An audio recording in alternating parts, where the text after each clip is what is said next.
இன்னொரு கவிதையிலே சொல்லுவார்கள், வருந்தி பிறரை வருத்தி தானும் வருத்தப்பட்டுக்கிட்டு மற்றவங்களையும் வருத்தப்பட செய்து, வருந்தி பிறரை வருத்தி வடித்த இன்பமெல்லாம் நமக்கு கிடைச்ச சந்தோஷம் எல்லாம் மற்றவங்களை வருத்தி நமக்கு கிடைச்ச சந்தோஷம்.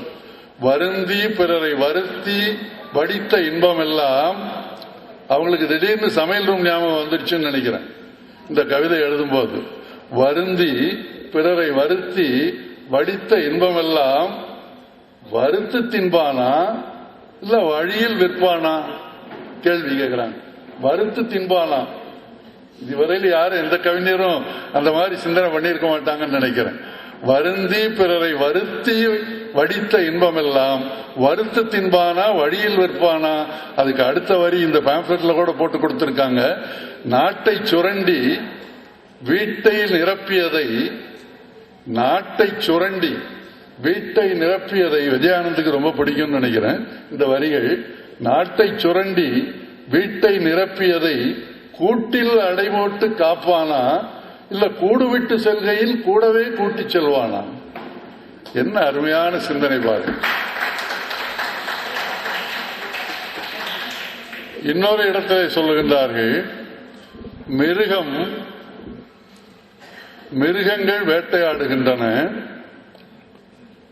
இறைவன் வகுத்த ராஜபாட்டை அது. பசி வீசுகின்ற பாட்டை, பசி வீசுகின்ற சாட்டை, மிருகங்களின் வேட்டை, இயற்கை தந்த ராஜபாட்டை, பசி வீசுகின்ற சாட்டை. அதுக்கப்புறம் மிக அற்புதமா சொல்றாங்க, இது பாரதியும் பாரதிதாசனும் இன்னும் பல கவிஞர்கள் சொன்ன வரிகள். அதை மிக அழகாக எளிய நடையில், மதம் இனம் என்ற பொய்ப்பாட்டையில், மதம் இனம் என்ற பொய்ப்பாட்டையில் வயிற்றுக்கு பசியின்றி சோற்றின் ருசியின்றி மனிதனை மனிதன் மாய்க்கும் வேட்டை எதனால்? அது ராஜபாட்டை.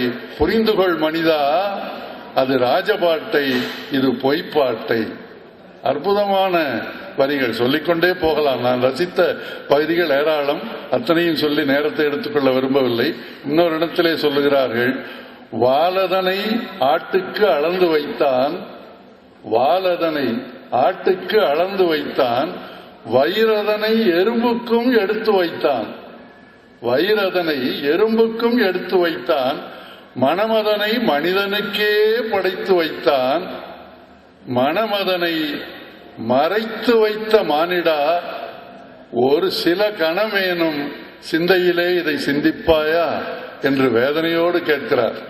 இப்படி ஏராளமான கவிதைகள். ஒன்றே ஒன்று, எல்லோரும் இந்த நூலை வாங்கி பாருங்கள். தாய்க்கு ஒரு தாலாட்டு. உண்மையை சொல்லுகிறேன், அந்த கவிதை படிக்கும்போது 4 கட்டங்களாக நான் படித்தேன். ஏனென்றால் ஒரு 10 வரி படித்த உடனே என் கண்களிலே கண்ணீர் வரும். சிறிது நேரம் அமைதியாகி மீண்டும் 10 வரி. இப்படி அந்த பாட்டை படிக்கும்போது எல்லோருக்கும் கண்களிலே கண்ணீர் வந்துவிடும். அவ்வளவு அற்புதமான கவிதை. தாய்க்கு ஒரு தாலாட்டு என்று கவிதை எழுதியிருக்கிறார்கள்.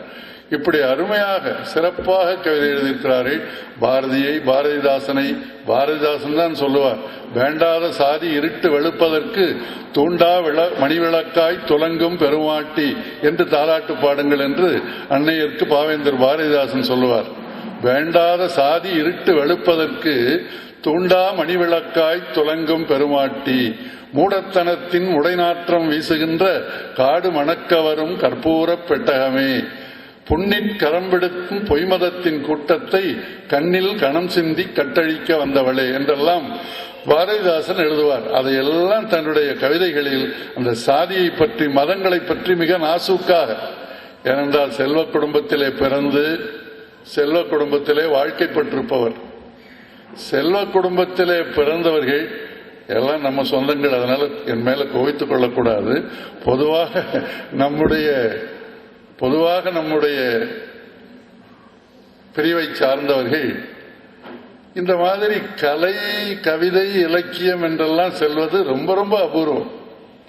ஏதோ நம்முடைய ஐயா பரமசிவம் இங்கே இருக்கிறார், இன்னும் சில பேர் இப்படி ஏதோ விரலிட்டு எண்ணக்கூடியவர்கள். ஏன்னா எல்லாரும் நமக்கு துணிக்கடை, நகைக்கடை, அதுக்கப்புறம் கல்யாணம், காட்சி, காதுகுத்து, இப்படியே தான் நம்முடைய நாட்கள். ஆக நம்முடைய தாய்மார்கள் யாருமே இந்த மாதிரி ஒரு சிந்தனையில் தங்களை ஈடுபடுத்திக் கொண்டதில்லை. அப்படி அது மட்டுமல்லாமல் சுய சிந்தனையும் யதார்த்தமும் உள்ளவர்களை அடையாளம் கண்டு பாராட்டக்கூடிய மனப்பக்குவம் இன்னும் இந்த சமுதாயத்துக்கு ஏற்படவில்லை என்றுதான் நான் கருதுகிறேன். ஆகவே ஆங்கிலத்திலே 2 வார்த்தைகள் உண்டு, சிம்பத்தி, எம்பத்தி என்று.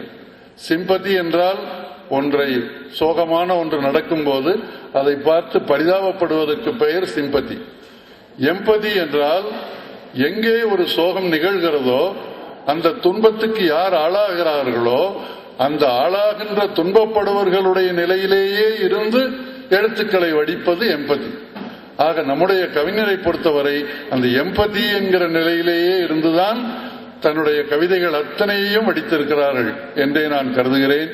ஆகவே என்னுடைய வேண்டுகோள், இந்த நாட்டிலே இருக்கிற ஊழலுக்கு பலியாகி அவதிப்படுபவர்களுடைய நிலையில இருந்து, ஐயா தலைவர் அவர்கள் கேட்டுக்கொண்டதைப் போல நிறைய நூல்கள் நீங்கள் படைக்கப் போகிறீர்கள், ஒரு ஆண்டுக்கு குறைந்தது என்றால் இதில் என்ன ஒரு அதிசயம் என்றால், என்னிடத்திலே அவர்கள் நூலை கொடுத்த போது 2 புத்தகங்கள் தான் இருந்தன.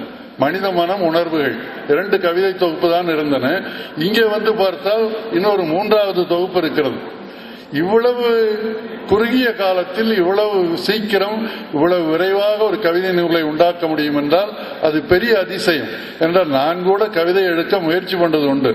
ஆனால் ஒரு பாடல் எழுதுவதற்கு குறைந்தது நாம் இங்கே போய் அங்கே போய் இங்கே நடந்து அங்கே நடந்து எத்தனையோ கஷ்டப்பட்டு கடைசியாக ஒரு கவிதையை வடிக்க வேண்டியிருக்கும்.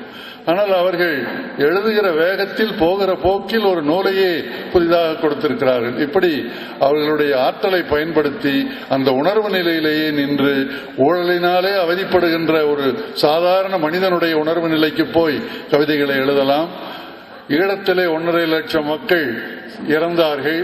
அங்கே தாய்க்கு முன்னாலே மகள் சீரழிக்கப்பட்டால், அண்ணனுக்கு முன்னாலே தங்கை சீரழிக்கப்பட்டாள், அப்பா தந்தைக்கு முன்னாலே மகன் வெட்டி கொல்லப்பட்டான், மகனுக்கு முன்னாலே தந்தை சுடப்பட்டார். அந்த போர்க்களத்திலே இருந்து நாம் இந்த விவாதத்துக்கு போக வேண்டாம். ஆனால் அந்த நேரத்தில் அந்த இறப்பை சந்தித்தவர்களுடைய உணர்வு எப்படி இருக்கும்? ஏனென்றால் அவர்கள் ஒரு உணர்வு கவிஞர்.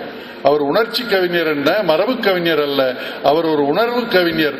உணர்வு கவிஞர்களை நாம் அதிகமாக பார்க்க முடியாது. அந்த காலத்தில் வேர்ட்ஸ்வர்த் இருந்தார், ஷெல்லி இருந்தார். இப்படி உணர்வு கவிஞர்கள் மிகவும் குறைவு.